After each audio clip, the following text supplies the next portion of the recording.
महाराष्ट्र के भिवंडी में एक कमर्शियल कॉम्प्लेक्स में लगी भीषण आग आसपास के इलाकों को खाली कराया गया। लंदन के साउथ हॉल के एक गोदाम में लगी आग के बाद लगातार हुए धमाके 100 से ज्यादा फायर फाइटर्स ने कड़ी मशक्कत के बाद आग पर काबू पाया। गुजरात के जामनगर में मामूली विवाद में युवक और युवती के बीच हुई मारपीट, सीसीटीवी फुटेज आए वायरल हुए, आसपास मौजूद लोगों ने शांत कराया मामला।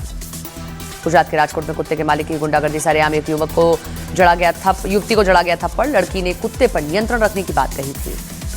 उन्नाव में लखनऊ कानपुर हाईवे पर दबंगों का तांडव, ट्रक और कार में टक्कर के बाद दबंगों ने कई राउंड फायरिंग की, पुलिस ने वीडियो के आधार पर दर्ज किया केस। यूपी के एटा में बारात के दौरान डीजे बजाने वाले को लेकर हुआ झगड़ा, बाराती और स्थानीय लोगों के बीच में फायरिंग और मारपीट हुई। यूपी के अमरोहा में कार की छत पर खड़े होकर कुछ लड़कों ने उड़ाए नोट, जान की परवाह किए बिना नोट लूटते नजर आए लोग।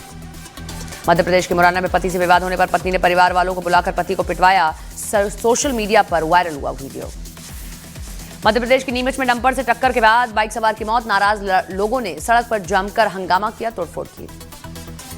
अहमदाबाद में तेज रफ्तार बेकाबू ट्रक ने स्कूटी सवार 2 महिलाओं को कुचला, हादसे में एक महिला की मौत, आरोपी ड्राइवर गिरफ्तार हुआ।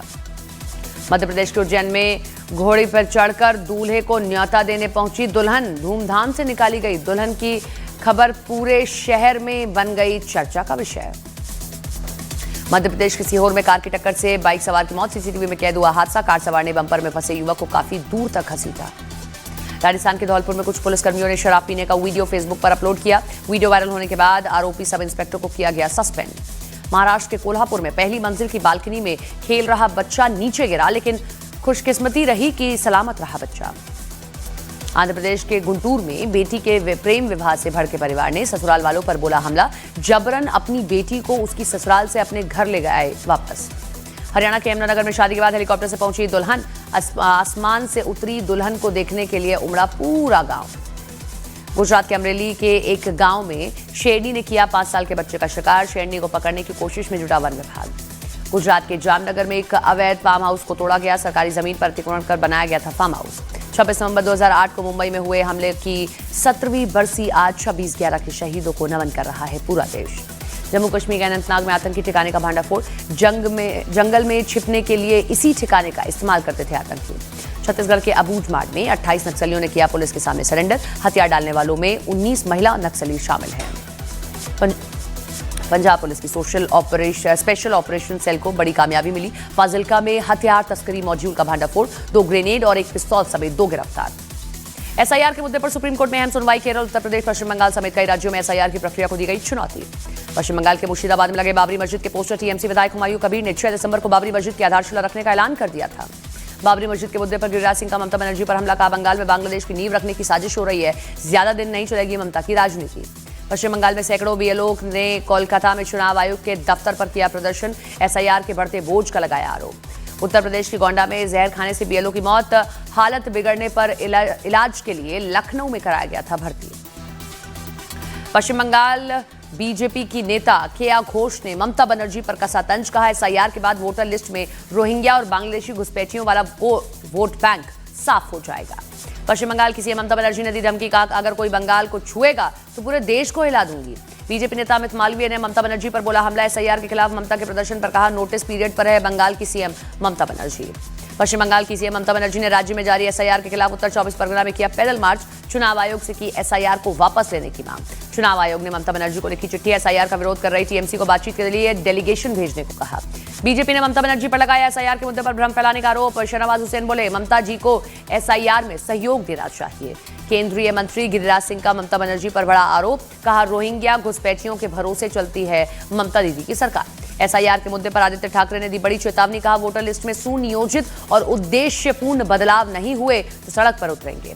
मध्य प्रदेश के शाजापुर में ब्राह्मण समाज, परशुराम सेना और सर्व ब्राह्मण महिला शाखा का प्रदर्शन, आईएएस अधिकारी संतोष वर्मा के बयान पर विरोध जताया।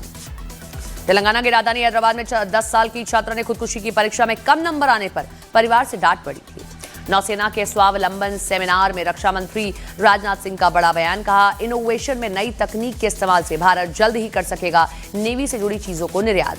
कुरुक्षेत्र में चल रही गीता महोत्सव कार्यक्रम में शामिल हुए पीएम मोदी, महाभारत की कहानियों पर आधारित अनुभव केंद्र का लिया जायजा।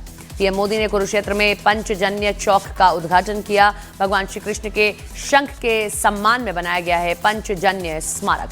बिहार में 1 दिसंबर से शुरू होगा विधानसभा का सत्र। सभी 243 विधायकों को दिलाई जाएगी शपथ। नीतीश कैबिनेट के कई प्रस्तावों को मंजूरी दी है। बिहार को नया टेक्नोलॉजी हब बनाने और 2030 तक 1 करोड़ लोगों को रोजगार देने का प्रस्ताव पास। तेज प्रताप यादव को पटना में खाली करना होगा अपना सरकारी आवास। जनजातीय कल्याण मंत्री लखेंद्र पासवान को अलॉट किया गया है बंगला। बिहार की पूर्व मुख्यमंत्री राबड़ी देवी को 10 सर्कुलर रोड का घर खाली करना होगा। राबड़ी देवी को 39 होर्डिंग रोड पर अलॉट हुआ है नया बंगला। आरजेडी नेता शक्ति यादव का नीतीश सरकार पर निशाना, कहा सरकार में बढ़ गई है बीजेपी की दखल, सिर्फ नाम के लिए नीतीश के पास सत्ता है। राबड़ी देवी के आवास के मुद्दे पर अश्विनी चौबे का बयान, कहा जो नियम होगा उसी के मुताबिक कार्रवाई होगी। रोहिणी आचार्य ने पोस्ट कर भावुक वीडियो डाला। लालू प्रसाद यादव के साथ बनाए के एआई वीडियो को शेयर किया। नीतीश सरकार पर रोहिणी आचार्य का निशाना, कहा लालू प्रसाद यादव का अपमान करना है सरकार की पहली प्राथमिकता। विदेश मंत्री एस जयशंकर से मिला सरप्राइज का संसदीय प्रतिनिधिमंडल। जयशंकर ने उम्मीद जताई है कि ईयू की अध्यक्षता के दौरान साइप्रस निभाएगा अहम भूमिका। भारत यात्रा पर आए दक्षिण कोरिया के सांसद जेवान किम ने गाया वंदे मातरम, कहा वंदे मातरम के लोगों में सम्मान की भावना देखकर आश्चर्यचकित हूं। अरुणाचल प्रदेश की महिला से चीन में दुर्व्यवहार पर भारत ने दर्ज की कड़ी आपत्ति, कहा अरुणाचल प्रदेश भारत का अभिन्न अंग है, चीन ने अपने ही नियमों का उल्लंघन किया। दिल्ली के विवेक विहार में एक इमारत का लिंटल गिरने से बड़ा हादसा हुआ। मलबे में दबने से 5 लोग घायल हुए। अयोध्या में राम मंदिर पर हुए ध्वजारोहण से पाकिस्तान को लगी है मिर्ची। पाकिस्तान के विदेश मंत्रालय ने बयान जारी किया। पाकिस्तान ने राम मंदिर ध्वजारोहण पर जताई आपत्ति।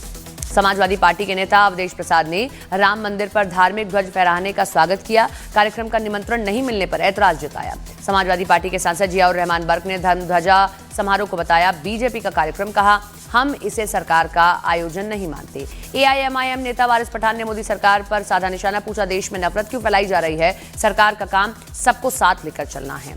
कुरुक्षेत्र में प्रधानमंत्री ने सिखों के 9वें गुरु श्री तेग बहादुर की स्मृति में बनाई गई गैलरी का उद्घाटन किया। गुरु साहिब के जीवन से जुड़ी शिक्षाओं पर चर्चा की। प्रधानमंत्री मोदी ने श्री गुरु तेग बहादुर की स्मृति में सिक्के और डाक टिकट जारी किए। पीएम के साथ हरियाणा के सीएम नायब सिंह सैनी भी रहे मौजूद। पीएम ने गुरु तेग बहादुर के शहीदी दिवस पर पाकिस्तान को याद दिलाया ऑपरेशन सिंदूर, कहा हम शांति चाहते हैं लेकिन सुरक्षा से समझौता नहीं कर सकते। पीएम मोदी ने की कुरुक्षेत्र से ब्रह्म सरोवर की पूजा, सरोवर का दूध से अभिषेक किया और आरती में भी शामिल हुए। एमपी के सीधी में टक्कर के बाद गाड़ी में फंसा 1.5 साल का बच्चा, ड्राइवर ने नहीं रोकी गाड़ी को, कई किलोमीटर तक घसीटा गया। बिहार के मधेपुरा में कारपेंटर की बेरहमी से हत्या, घर लौटते वक्त बदमाशों ने मारी गोली। पूरे इलाके में दहशत का माहौल है। झारखंड के जमशेदपुर में वांटेड अपराधी सुधीर दुबे का वीडियो वायरल, सोशल मीडिया के जरिए किसी कारोबारी को दे रहा था धमकी। मध्य प्रदेश के खंडवा में बरामद नकली नोट मामले के आरोपियों ने मानी नदी में प्रिंटर फेंकने की बात की। पुलिस को आरोपी जुबैर से पूछताछ में बड़ी साजिश के तार जोड़ने की आशंका है। बिहार के मुजफ्फरपुर में अतिक्रमण के खिलाफ चला बुलडोजर, सड़क किनारे बने अवैध अतिक्रमण को हटाया गया। यूपी के जौनपुर में कुएं में मिला महिला का शव, मायके वालों ने पति पर लगाया हत्या का आरोप, जांच में जुटी पुलिस। यूपी के सीतापुर में खेत में मिला लापता लड़की का शव, परिजनों ने गांव के 3 लोगों पर लगाया हत्या का आरोप, पुलिस की तफ्तीश जारी। यूपी के मुजफ्फरनगर में गौकशी और गौतस्करी के आरोपों की संपत्ति कुर्क हुई है। इमरान की उर्फ लाला के खिलाफ गैंगस्टर एक्ट के तहत कार्रवाई होगी। यूपी के प्रतापगढ़ में 5000 के नामी गैंगस्टर को पुलिस ने गिरफ्तार कर लिया है। ऋतिक पांडे गैंगस्टर एक्ट में फरार चल रहा था। रूस से जारी जंग के बीच यूक्रेन का बड़ा बयान, राष्ट्रपति जेलेंस्की ने कहा कि यूक्रेन शांति में बाधा नहीं बनेगा। अफगानिस्तान का पाकिस्तान पर पूर्वी प्रांतों पर एयर स्ट्राइक करने का आरोप, हमले में 9 बच्चों सहित 10 आम नागरिक मारे जाने का दावा किया गया।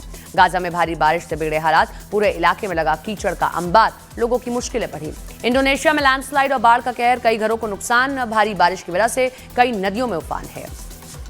यूपी के मुख्यमंत्री योगी आदित्यनाथ ने औरंगजेब को बताया सबसे क्रूर शासक, कहा औरंगजेब ने तिलक और जनेऊ मिटाने पर अत्याचार किया। लखनऊ में सीएम योगी ने भारत स्काउट्स एंड गाइड्स के कार्यक्रम में सीएम योगी का बयान, कहा यूपी वही प्रदेश है जहां भगवान ने जन्म लिया, असीमित क्षमता का प्रदेश हो यूपी। लखनऊ में बड़ा सड़क हादसा, सुल्तानपुर से इटावा जा रही बस ट्रक से टकराई, हादसे में कई लोग घायल हुए। उत्तराखंड के अल्मोड़ा में दीवार गिरने से एक मजदूर की मौत हो गई, 2 को घायल अवस्था में अस्पताल में भर्ती कराया गया। यूपी के बरेली में वकीलों का हंगामा, पुलिस पर मनमानी का आरोप लगाकर प्रदर्शन किया गया, कलेक्ट्रेट के सामने दिया धरना। यूपी के आजमगढ़ में दूल्हे की कार से मामूली टक्कर पर दबंगों का हमला, ड्राइवर को दिन दहाड़े पीटा, पुलिस ने 2 आरोपियों को गिरफ्तार किया। यूपी के बागपत में तालाब में गिरी बारात को लेकर जा रही कार, क्रेन की मदद से कार को निकाला गया, कार सवार सभी लोग सुरक्षित। अमरोहा के एसपी के अनोखे अंदाज में लोगों को जागरूक किया। यमराज बनकर सड़क पर बाइक सवारों को हेलमेट पहनाने के लिए किया जागरूक। उत्तराखंड में संपन्न हुई चारों धाम की यात्रा। शीतकाल के लिए बंद हुए भगवान बद्री विशाल धाम के कपाट। उत्तराखंड में कांग्रेस को नए टैलेंट की तलाश। उत्तराखंड टैलेंट हंट के लिए प्रवक्ता और पैनलिस्टों की तलाश करेगी कांग्रेस। आज संविधान दिवस के कार्यक्रम में शामिल होंगे पीएम मोदी। राष्ट्रपति द्रौपदी मुर्मू करेंगी कार्यक्रम की अध्यक्षता। लोकसभा स्पीकर और मंत्री भी शामिल होंगे। कांग्रेस नेता तारिक अनवर का जगत गुरु रामभद्राचार्य पर पलटवार। कहा, उनको समझना होगा हमारा देश वेद कुरान से नहीं संविधान से चलता है। सायरा बानो ने धर्मेंद्र को बताया दिलीप कुमार का धर्म। लिखा, धर्म जी के जाने के बाद फिल्में और निजी यादों का एक अध्याय खत्म हो गया। पूर्व एक्ट्रेस सेलेना जेटली ने अपने पति के खिलाफ घरेलू हिंसा का केस दर्ज कराया। मुंबई की अंधेरी कोर्ट में 50 करोड़ के हर्जाने का दावा किया। सेलिना जेटली ने पति से मांगी बच्चों की कस्टडी। कोर्ट ने पीटर को जारी किया नोटिस। नागालैंड की खूबसूरती से प्रभावित हुए मनोज वाजपेयी। कहा, यहां हर किसी को एक बार तो जरूर आना चाहिए। फैमिली मैन 3 की शूटिंग ज्यादातर नागालैंड और पूर्वोत्तर भारत में हुई है। 1 और 2 दिसंबर को श्रीलंका के दौरे पर रहेंगे सेना प्रमुख भूपेंद्र द्विवेदी। श्रीलंका से भारत के रिश्तों को और मजबूती मिलेगी। 4 ट्रिलियन को पार कर सकती है भारतीय अर्थव्यवस्था। मुख्य आर्थिक सलाहकार अनंता नागेश्वरन ने जताया अनुमान। सिंगर जुबीन गर्ग केस में बहुत बड़ा पर्दाफाश। असम के सीएम हिमंता बिस्वा शर्मा ने कहा कि सिंगर जुबीन गर्ग की हत्या हुई थी। विपक्ष पर हत्यारों की वकालत करने का आरोप लगाया। मलेशिया में बाढ़ का कोहराम। बाढ़ से 11,000 से ज्यादा लोग प्रभावित। कई इलाकों में कंधे तक भरा है पानी। रोहित शर्मा बने T20 वर्ल्ड कप 2026 के ब्रांड एम्बेसडर। रोहित शर्मा की कप्तानी में भारत ने 2024 में T20 वर्ल्ड कप जीता था। अगले साल 7 फरवरी से शुरू होगा T20 वर्ल्ड कप मुकाबला। टूर्नामेंट में 20 टीमें कर रही हैं शिरकत। 29 दिन में होंगे 55 मैच। T20 वर्ल्ड कप के लिए भारत और पाकिस्तान एक ही ग्रुप में हैं। 15 फरवरी को होगा भारत पाकिस्तान का महामुकाबला। भारत और श्रीलंका में खेले जाएंगे T20 विश्व कप के मैच। दिल्ली, चेन्नई, मुंबई, कोलकाता, अहमदाबाद के अलावा श्रीलंका के 3 शहरों में आयोजन होगा। केंद्रीय खेल मंत्री मनसुख मांडविया ने विश्व कप विजेता ब्लाइंड महिला क्रिकेट टीम के खिलाड़ियों से मुलाकात की। खिलाड़ियों को दी जीत की बधाई। दिल्ली पहुंची भारतीय महिला कबड्डी टीम। खिलाड़ियों ने लगातार दूसरी बार कबड्डी विश्व कप खिताब पर कब्जा किया है। गुवाहाटी टेस्ट का आज 5वां और अंतिम दिन। जीत के लिए भारत को चाहिए 522 रन। दक्षिण अफ्रीका को 8 विकेट की दरकार है।